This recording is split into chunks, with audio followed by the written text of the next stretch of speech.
Hello friends, good morning. Riya lifestyle চ্যানেলে তোমাদের সবাইকে অনেক অনেক স্বাগত। চলে এলাম নতুন আর একটা ব্লগ নিয়ে। তোমরা সবাই কেমন আছো? আশা করি ভালো আছো। আমরাও ভালো আছি, সুস্থ আছি। তো দেখো, আজকে তো রবিবার। আর তোমার আজকে একটু অন্য দিন যেরকম ঘুম থেকে উঠি, আজকে তার থেকে 10-15 মিনিট একটু দেরি করে উঠেছি, কারণ আজকে ছুটির দিন। তো ছুটির দিনে সেরকম কোনো চাপ নেই। তো সেই কারণে আজকে অত তাড়াহুড়ো নেই কাজের কোনো। তো এই যে দেখো, সকাল সকালে আমি তো আগেই উঠে গেছি। তো উঠে পড়ে তোমার আর তোমার বাসি কাপড় ছেড়ে আর কি, কাপড় কেচে তারপরে মামামের খাবার করলাম। তো তা করতেই আমার মামাম ঘুম থেকে উঠে গেছে। তো মাম্মাম ঘুম থেকে উঠে যাওয়াতে তারপরে আমাকে ওপরে আসতে হলো। তো ওপরে এসে দেখি মাম্মাম চুপটি করে বসে আছে। তো আমার মাম্মামের ছোটো থেকে অভ্যাস কি জানো, ভালো, যে ও কোনো দিন বেড থেকে নিচে নামে না। তো সেই কারণে জানো, আমি ওপরে আমার মাম্মামকে 7-8 মাস থেকে আমি একা ছেড়ে তারপরে নিচে আমি যেতে পারি। কারণ ও সবসময় যখন ছোট ছিল, 7-8 মাস বয়স ছিল, তখন কিন্তু ও কাঁদতো, কিন্তু কোনো দিন বেড থেকে নামার চেষ্টা করেনি। তো সবাই দেখে আমাকে অবাক হয়ে যেত যে তুমি কি করে দোতলায় বাচ্চাটাকে ছেড়ে নিচে আসো। তো আমি ওই জন্যই আসতে পারতাম, কারণ আমার মাম্মাম কোনো দিন বেড থেকে নিচে নামতো না। তো সেই কারণে একটা ভয়ও ছিল না আর কি, যে মাম্মাম যদি নিচে নেমে দেয় বা পড়ে যাবে, সেরকম কোনো ভয়টয় ছিল না আমার। কারণ কারণ আমার মাম্মাম কোনো দিন বেড থেকে নামতো না। তো যাই হোক, দেখো, তোমাদের সাথে কথা বলতে বলতে আমার বেডটা গোছানো মোটামুটি কমপ্লিট হয়ে গেছে। আর কি বলো তো, ও তোমার পুরো পুরো বেডটা আমি এই যে বালিশ ফালিশ নামিয়ে তোমার ঝাড়ি না, কারণ পরে আরও তো ঝাড়তেই হবে শোয়ার সময়, সেই কারণে। তো দেখো, গোটা শীতকাল তো জানলা বন্ধ ছিল। তো আমার জানলা বন্ধ থাকলে যেমন সেই দম বন্ধ হয়ে আসে। তো দেখো, সকালে আমি সোয়েটার পরেছিলাম, কিন্তু সোয়েটারটা না আমার একটু কাজ করতে করতে আমার গরম লেগে যায়। তো সে কারণে সোয়েটারটাও খুলে দিয়েছি। তো দেখো, সকাল সকাল আমার মাম্মাম আর ওর পাপা দুজনে মিলে পড়তে বসেছে। তো ওর পাপা যেহেতু বসেছে, ডায়েরি নিয়ে বসলো আর কি, একটু লেখাজোখা করতে। তো সেই কারণে আমার মাম্মাম ওটা দেখে নিজেও পড়তে বসে গেছে। বাচ্চারা তো তাই, যেটা মা বাবা যেটা ঘরের আর কি বড়োদেরকে দেখে দেখবে, সেটাই ও শিখবে। ভালোটা হলে ভালো, খারাপটা হলে খারাপ। তো সেই আর কি, দেখো, আমার মাম্মাম এখন ওর পাপাকে দেখেছে সকালবেলা পড়াশোনা করতে। তো তাই ও বসে গেছে, সকাল সকাল ও পড়াশোনা করছে। তো ব্যাস, খুব ভালো জিনিস। তো এই যে দেখো, আমি নিচে চলে এসেছি। আর নিচে এসে আর দেখছি আমার বর তো আগেই ঘুম থেকে উঠেছে, আমার থেকে একটু আগে উঠেছে। তো দেখো, নিচে একটা মস্ত বড় একটা লাউ রেখে দিয়ে চলে গেছে। তো এই যে দেখো, আমার সকালের ডিউটি শুরু হয়ে গেছে। সকাল সকাল আমি আমার শ্বশুরমশাইকে আর আমার বরকে দুটো বাটিতে আলাদা আলাদা করে ছোলা ভেজানো ছিল, ছোলা, বাদাম আর তোমার মুগ ডাল, না মুগ, সবুজ মুগ ডাল। তোমার এগুলো সব ভালো করে, এইগুলো সব দুটো বাটিতে সমান সমান করে দিয়ে এবার আমি শ্বশুরমশাই আর আমার বরকে দিয়ে আসবো। তো এইদিকে দেখো, লাউটাও আমার কাটা হয়ে গেছে। তো ভাবলাম যে লাউটা একটু কলের জলে ধুয়ে নিই ভালো করে। তো আর ওয়েদারটা দেখো, ওয়েদারটা এতটাই খারাপ যে তোমার কিছু ভালোই লাগে না। এই মেঘলা মেঘলা ওয়েদার কি আর শীতকালে ভালো লাগে বলো? এটা এই মেঘলা মেঘলা ওয়েদার, বৃষ্টি, এতে তো বর্ষাকালেই বেশ ভালো লাগে। তো যাই হোক, দেখো, লাউটা কাটা হয়ে গেছে। কেন আমি আবার শোনো, সকাল সকাল সবজিগুলো কেটে নিই। ছুটি থাক বা স্কুল থাক, যেই থাক না কেন, সকাল সকাল আমার ওটা অভ্যাস হয়ে গেছে যে আমি সকালে ঘুম থেকে উঠে এসে আগে সবজিগুলো তাড়াতাড়ি করে কেটে নেব, তারপরে অন্য কাজ করব। কেন বলো তো? কারণ সবজিগুলো না কেটে নিলে না, মাম্মাম যদি ঘুম থেকে উঠে যায়, তো তারপরে ধরো মাম্মামকে খাওয়ানো, ব্রাশ করানো, এসব করতে করতে যেন টাইমটা কখন আমার পেরিয়ে যায় আমি বুঝতেও পারি না। তো যাই হোক, দেখো, লাউটা আমার ধোয়া হয়ে গেছে। আর এদিকে চলো, সবজি যখন কাটা হয়ে গেছে, তো এবারে তো সকাল সকাল সবাইকে চা দিতে হবে। তো চাটা সবাইকে দেবো আর নিজেও খাবো। তো এই যে দেখো, আজকে তো সেরকম বাসি রুটি ছিল না। আমরা তো বাসি রুটি খাই না, খাওয়া করি না। তো দেখো, বাসি রুটি যেহেতু ছিল না, সেহেতু দেখো ব্রেড নিয়ে এসেছিলো আমার শাশুড়ি মা। তো চলো, আমার শ্বশুরমশাইকে প্রথমে চাটা দিয়ে নেব, তারপরে আমরা খেয়ে নেবো। কারণ আমার শ্বশুরমশাই জানো তো, একটু লেট হলে কিন্তু প্রচণ্ড রেগে যায় বলতে কি, খুব চিৎকার করে যে চাটা এখনও দাওনি দাওনি করে। তো যাই হোক, দেখো, চাটা খাওয়া হয়ে গেছে। তো সকাল সকাল আমার শ্বশুরমশাই আজ তো যেহেতু রবিবার বললাম তোমাদের, তো প্রতি রবিবার আর কি আমাদের একটা এই যে নাপিত আর কি।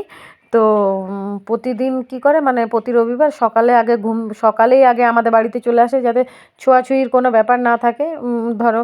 তো সেই কারণে প্রথমে আমার শ্বশুরমশাইয়ের দাড়ি চুল এগুলো কেটে দেয়, তারপরে অন্যের বাড়ি যায়। তো তো দেখো আমার বর এখন গাছ থেকে পেঁপে পেড়ে নিয়ে এসছে। তো জানো এত পাকা পেঁপে বাড়িতে কে খাবে, তো সেই জন্য পেঁপেগুলো এখন যাবে বাজারে দিতে। আর এদিকে দেখো আমার শাশুড়ি মা কাঠের উনুন ধরিয়েছে, কাঠের উনুন ধরে ঘাটাটা করে নেবে। আগে তো দেখতে তোমরা যে আমি আমাদের মানে উনুন ধরানো হতো ঝাঁঝরি আর কি। তো এখন আমাদের গ্যাসেই রান্না হয়, তো সেই কারণে আমার শাশুড়ি মা কী করে কাঠের উনুন ধরিয়ে ঘাটাটা করে নেয়। আর এই যে দেখো এদিকে তোমার আগের দিন মাছ এনে দিয়েছিল, আগের দিন মাছ এনেছিল, তো মাছগুলো আগের দিন করিনি, কারণ আগের দিন দু রকমের মাছ এনেছিল, ছোটো মাছ আর এই যে বড় মাছগুলো। তো বড় মাছের কাটা পিসের মাছগুলো আমি রেখে দিয়েছিলাম আর ছোটো মাছগুলো করেছিলাম। তো তাই ভাবলাম ছোটো মাছগুলো আজকে করে নেব। আর এই যে দেখো লাউটা, অর্ধেকটা লাউ কেটেছিলাম, গোটা লাউটার থেকেও অর্ধেকটা কেটেছিলাম, কিন্তু তার মধ্যেও কিন্তু ওই অর্ধেকটার থেকেও মানে অল্প মতন রেখে দিয়েছি, কারণ ওইটাই অনেক বেশি হয়ে যাচ্ছিলো। কারণ এখন তো ধরো আমাদের ফ্যামিলিতে সেরকম বলতে কি আমি, আমার বর, আমার শাশুড়ি মা, শ্বশুরমশাই আর একটা বাগাল আছে, তো এই আমরা 5 জন। তো দেখো আজকে একটা পার্সেল চলে এসছে। তো আমার মামামের কি লজ্জা, হ্যাঁ দাদাটা জিজ্ঞেস করেছে তোমার নাম কি, ব্যাস ওর নাম বলতে চায়নি বলে মানে ও ছুটে চলে এসছে আর কি। তো মানে আমার মাম্মাম বাইরের কারুর সাথে কোনো কথা বলতে চায় না, এমনকি নামটাও বলতে চায় না।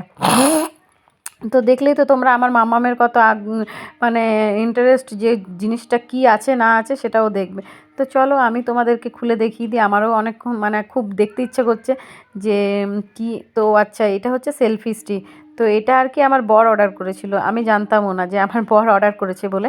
তো যাই হোক চলো, ভালো লাগলো দেখে যে সেলফি স্টিক তোমার এরকম ভিডিও করতে, তোমার সেলফি নিতে বেশ ভালো। আর দেখো বেশ ওপরে লাইটও আছে কিন্তু। যাই হোক আমি প্রথমবার দেখলাম, তো আমার বেশ ভালো লাগলো। তোমাদের কেমন লাগলো অবশ্যই কমেন্ট করে জানিও। আশা করি অনেকের কাছেই সেলফি স্টিক আছে, মানে আমি হয়তো লেট করে ফেলেছি সেলফি স্টিকটা নিতে। যাই হোক তাও তো আমি নিইনি নিজে, আমার বর আমাকে গিফট করেছে বলতে পারো। আর এইদিকে দেখো আজকে তো যেহেতু রবিবার ছিল, সেহেতু ধরো আজকে আমার শ্বশুরমশাই একটু বাজার গিয়েছিল। মানে প্রতিদিন তো ধরো কাজের মানুষ, তো ঘরে থাকতেও ভালো লাগে না, সেই কারণে বাজার যাওয়া আর কি। আর ঘরে থাকলে বুঝতেই পারছো তো, ঘরে থাকলে একটু চিৎকার চেঁচামেচি হতে থাকে। তো সেই কারণে দেখো এদিকে ছাগলটা তোমার, আর আমার শ্বশুরমশাই হাতে তো সেরকম জোর ছিল না, তাই ছাগলটা হাত থেকে বেরিয়ে গেছিলো। তো যাই হোক কোনো রকমে সেটা ধরা হয়েছে। তো এই যে দেখো এদিকে আমার শ্বশুরমশাই, আমার বর সবাইকে খেতে দিয়ে দিয়েছি, আর আমিও দেখো খাবার বেড়ে নিয়েছি।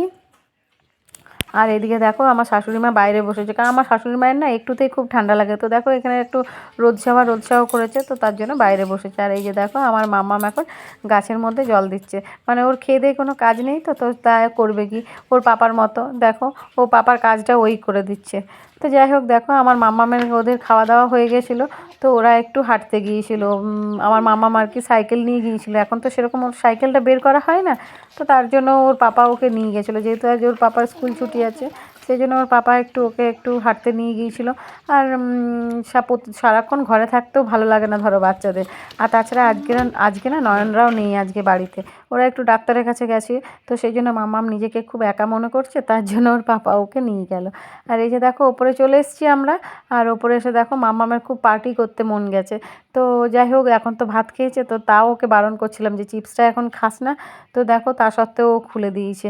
মানে কি বলো তো, বাচ্চাদের তো ফাস্ট ফুড এইসব মানে জাঙ্ক ফুড এগুলো তো খুব বেশি পছন্দের না। আর বাচ্চাদের বলবো কি, আমারই খুব পছন্দের।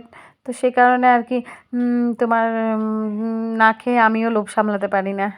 তো যাই হোক দেখো এই যে মাম্মাম খুলে দিয়েছে, তো চলো আমিও খেয়ে নিলাম। তো দেখো একটা চিপস খেতে খেতে আবার একটা বাপরে বিশাল বড় একটা চকলেটও বের করে নিয়েছে। তো যেহেতু আজ বর আমার বাড়িতে আছে, সেহেতু চলো চকলেটটা 3জন মিলে ভাগ করেই মানে খেয়ে নিই আর কি। তো পুরোটা খাবো না, একটু খাবো, বাকিটা রেখে দেবো। অত বড় চকলেটটা খাওয়াটাও সম্ভব নয়, কারণ এই জাস্ট ভাত খেয়ে এসেছি ধরো। তো যাই হোক আর কি। তো দেখো মামামের মানে ও কিন্তু সেরকম খুব একটা যে খায় তাও নয়। তো যাই হোক দেখো এইদিকে বিকেল হয়ে গেছে, আর বিকেলে দেখো আমার মাম্মাম না আজকে কি করেছে জানো তো, এই যে ধনেপাতা, এই যে পুদিনা গাছটা দেখছো, এইটা না উপড়ে দিয়েছিল। তো সেটাই আর কি আমার বরে আবার লাগিয়ে দিয়েছে যাতে বেঁচে যায় আর কি। আর এইদিকে দেখো টমেটো গাছটা কি সুন্দর লাগছে দেখতে, খুব মানে আমার বরের তো গাছ লাগানোটা মানে তোমার হবি আর কি বলতে পারো তোমরা। আর এই যে দেখো আমার পোগোর জন্য না প্রচণ্ড মনটা খারাপ লাগে। পোগো কী যে হলো হঠাৎ, যে পোগো আমাকে দেখলে এত চিৎকার করে, দেখো কতটা ভয় পাচ্ছে আমি সামনে গেলে। তো ধরো আমি যদি আমাকে দেখে যদি এরকম ভয় পাই, তাহলে ওকে খাওয়াবো কী করে, ওকে খেতে দেবো কী করে, সেটাই আমি খুঁজে পাচ্ছি না। তো যাই হোক চলো আর এইদিকে ওর ডানাও কেটে দিয়েছি, তো সেই কারণে ভাবছি ওর যে খাঁচা খুলে দেবো উড়ে যাবে, সেটাও হবে না। তো যাই হোক কিছু করার নেই। আর এই যে দেখো আমাদের নয়ন সোনা চলে এসছে ডাক্তার দেখিয়ে। আজ এখন তো প্রতিটা বাচ্চারই কিছু না কিছু শরীর খারাপ লেগেই আছে।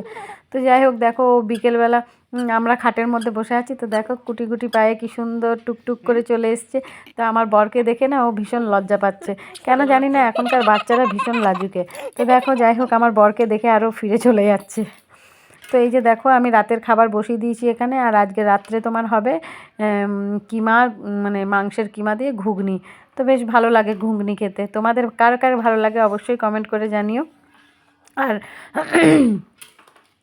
আর কিমা দিয়ে ঘুগনিটা সত্যি খুব টেস্টি হয়, মানে এমনি শুধু ঘুগনি খেতে মন যায় না অত, তো সেই জন্য ভাবলাম যে একটু কিমা দিয়ে খেলেও কি মানে কেমন হয় আর কি। তো যাই হোক চলো ভিডিওটা আর বড় করব না, ভিডিওটা এখানে শেষ করলাম। দেখা হচ্ছে নেক্সট ভিডিওতে, সবাইকে টাটা।